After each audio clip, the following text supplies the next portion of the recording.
महाभारत के पांडव भारतीय इतिहास और धर्म का अमर प्रतीक है। ये 5 भाई युधिष्ठिर, भीम, अर्जुन, नकुल और सहदेव एक दूसरे से अलग व्यक्तित्व और शक्तियों के साथ धर्म और न्याय की स्थापना के लिए जाने जाते हैं। इनका जन्म देवी कुंती और देवी माद्री से हुआ था, जिनके पीछे दिव्य शक्तियों का आशीर्वाद था।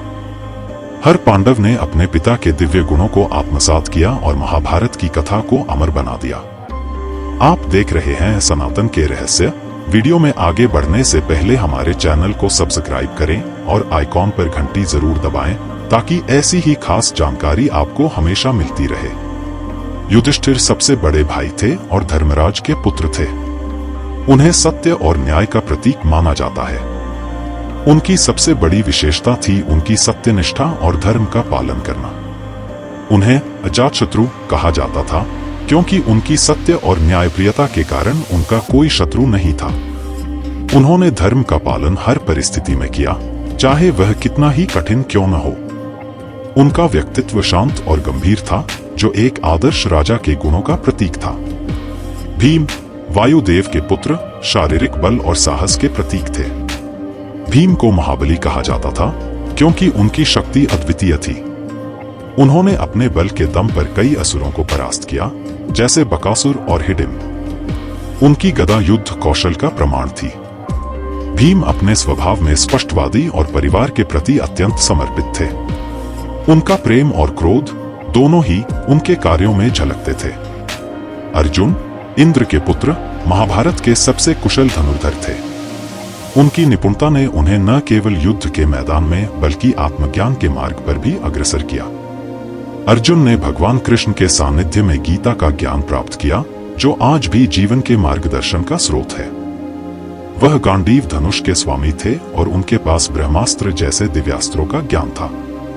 अर्जुन का चरित्र दृढ़ता, विनम्रता और धर्म के प्रति अटूट निष्ठा का प्रतीक था। नकुल और सहदेव दोनों अश्विनी कुमारों के पुत्र थे। नकुल अपनी सुंदरता और घुड़सवारी के लिए प्रसिद्ध थे। उनके पास पशु चिकित्सा का अनोखा ज्ञान था और वह अपने भाइयों के बीच संतुलन बनाए रखने में कुशल थे। सहदेव उनके छोटे भाई, ज्योतिष और बुद्धिमत्ता के प्रतीक थे। सहदेव की भविष्यवाणियां और रणनीतिक सोच ने युद्ध में पांडवों को कई बार लाभ पहुंचाया। वह शांत और गहन चिंतनशील व्यक्ति थे। पांडव 5 अलग अलग गुणों और शक्तियों के साथ एक दूसरे के पूरक थे। युधिष्ठिर की सत्यनिष्ठा, भीम की शक्ति, अर्जुन की कौशलता, नकुल की सुंदरता और सहदेव की बुद्धि ने उन्हें धर्म और न्याय की स्थापना में सक्षम बनाया। उनकी कहानी हमें सिखाती है कि धैर्य, एकता और धर्म के मार्ग पर चलने से हर संकट पर विजय पाई जा सकती है।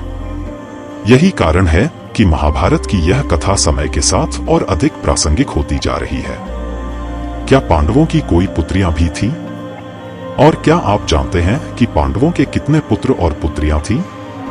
अगर जानते हैं तो कमेंट करके हमें जरूर बताएं, क्योंकि हमारा अगला वीडियो इसी विषय पर होगा। जुड़े रहें और जानकारी का आनंद लें। अगर आपको हमारा वीडियो पसंद आया हो तो इसे लाइक करें, शेयर करें और हमारे चैनल को सब्सक्राइब करना न भूलें। साथ ही बेल आइकन दबाएं ताकि आपको हमारे नए वीडियो की नोटिफिकेशन सबसे पहले मिले। धन्यवाद।